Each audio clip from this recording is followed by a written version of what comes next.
Joining us now, Eric Richards. How are you? What Cancer Support Communities does is amazing in our community. I'm going to let you tell me more about the great works that you do right here in Indianapolis. Sure. For 27 years, Cancer Support Community has been providing free psychosocial support services for cancer patients, survivors, and their families. So think about your traditional medical treatment. We do the things that run alongside that traditional treatment. Things like counseling, support groups, wellness classes, cooking classes, art therapy, music therapy, educational programming. We have a patient assistance fund that provides gift cards to folks who are in active treatment. So grocery and gas cards for folks who might need that. But can I brag about you? Because what you do, can I brag? Yeah. Because you create an environment. It's about really people to people. It is about relationship. It's not just a program where you just check in and do some checklist stuff. You really put people together. The whole it's perfect. It's not just a service. No. Right. It's not just a one-off. We're creating an atmosphere where people can come together to be around others who are experiencing the same things that they are, the same trials and tribulations. So, as you can imagine, the pandemic has been very challenging for those connections and those relationships. So with the virtual world, we're able to at least try to create some semblance of that community with online programs and services. And thankfully, we're starting to open the doors a little bit, and people are starting to see each other again after 2.5 years. Yeah. So we're really looking forward to hopefully having a full breadth of programs and services in person. And I think the one thing that we could all agree upon, no matter who we are, is that cancer sucks. And I think what you provide is you give people that leg up. You give them that support. You give, not the support, but you give them the inspiration by putting the services together, because cancer is complicated, cancer is difficult, cancer is just a lot for people. It is, and we give people a chance to take their minds off of cancer if they so choose, or to talk about it, to confront it head on. And it's not just for the patients. I think that's important to note too, in terms of the services that we offer, because we provide a full slate of things for caregivers and for kids whose parents might have a cancer diagnosis. So it's not just about the patient, it's also about survivorship, it's also about the family and caregivers if it's not a family member. Give me an idea, because we don't have a lot of time, but I do want you to share with us sort of the breadth of the programming. What kinds of things are you putting people in contact with to allow them to be on that journey? Sure. So think of an art class, or attending a cooking class and learning how to make something healthy at home from an expert. Think about attending an individual one-on-one session with a licensed mental health professional. Think about attending a support group with, as an example, with other breast cancer survivors.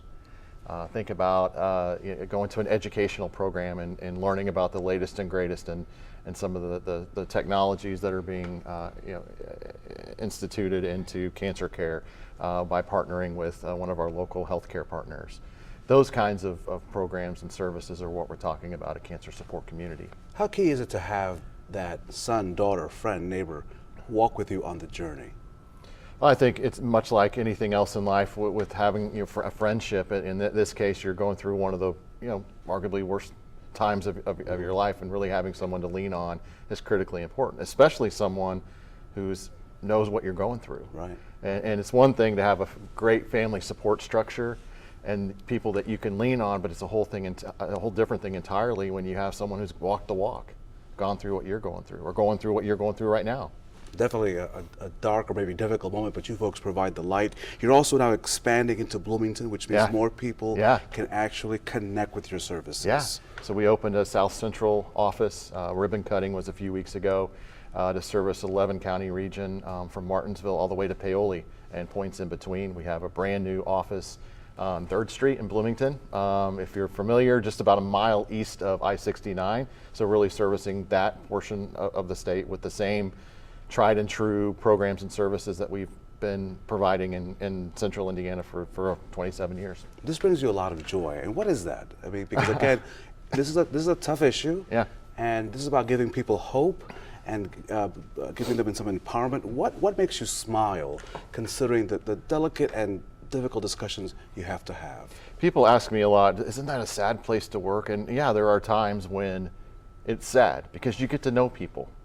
You know, we get to know, all of us that work there, we get to know the folks that walk through our doors, and sometimes outcomes aren't very good.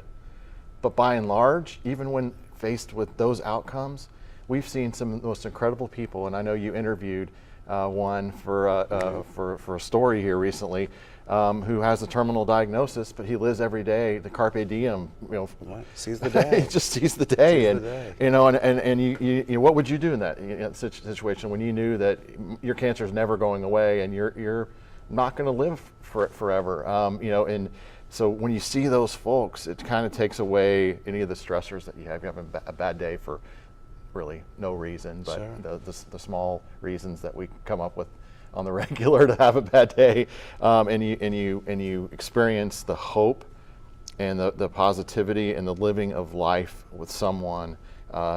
That's what makes it. That's what brings us joy, and really helps us to do the work that we do and implement the mission.